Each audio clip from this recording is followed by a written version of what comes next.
আমরা সকলেই প্রায় প্রত্যেকে ফেসবুক ব্যবহার করে থাকি। ফেসবুকে ভিডিও স্ক্রল করতে করতে কোনো ভিডিও যদি আমাদের খুব ভালো লেগে যায়, ওই ভিডিওটাকে আমরা ডাউনলোড করার জন্য প্লে স্টোর থেকে নতুন একটা অ্যাপ্লিকেশন ইনস্টল করি এবং ওই অ্যাপ্লিকেশনের থ্রু দিয়ে ওই ভিডিওটাকে আমরা ডাউনলোড করি। এটা একটা সময় সাপেক্ষ ব্যাপার এবং আপনার একটু বিরক্তি লাগতেই পারে, কিন্তু এই ভিডিওতে আমি দেখাবো আপনার ফেসবুকের ভিডিও মুহূর্তের মধ্যে ডাউনলোড করবেন কোনো রকম থার্ড পার্টি অ্যাপ্লিকেশন ইনস্টল না করেই। চলুন দেখে নিই। আপনি ফেসবুক অ্যাপ্লিকেশন ওপেন করে নেবেন। ওপেন করার পর ভিডিও সেকশানে ক্লিক করবেন। এখান থেকে যে কোনো একটা ভিডিওর লিঙ্ক কপি করে নেবেন। তারপরে গুগল ক্রোম ব্রাউজার ওপেন করে নেবেন। ওপেন করার পর সার্চ বারে টাইপ করবেন fdown.net, সার্চে ক্লিক করবেন। ওয়েবসাইটের ইন্টারফেস ওপেন হয়ে যাবে।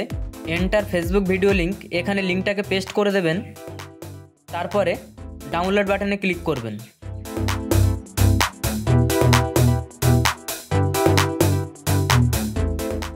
দেখতে পাচ্ছেন ভিডিওর থাম্বনেল কিন্তু অলরেডি শো হচ্ছে। আপনি এখান থেকে আপনার কোয়ালিটি অনুযায়ী ডাউনলোড করতে পারেন। আমি আপনাদের দেখানোর জন্য download video in normal quality এখানে ক্লিক করব। দেখতে পাচ্ছেন ভিডিওটা কিন্তু ডাউনলোড হতে শুরু করেছে। ডাউনলোড স্টপ করে দিলাম, কেননা আমার ডাউনলোড করার প্রয়োজন নেই। এইভাবে আপনার ফেসবুকের যে কোনো ভিডিও মুহূর্তের মধ্যে ডাউনলোড করে আপনার ফাইল ম্যানেজারে সেভ রাখতে পারেন। ভিডিওটি যদি ইনফরমেটিভ হয়ে থাকে তাহলে একটা লাইক এবং কমেন্ট করতে ভুলবেন না। ধন্যবাদ।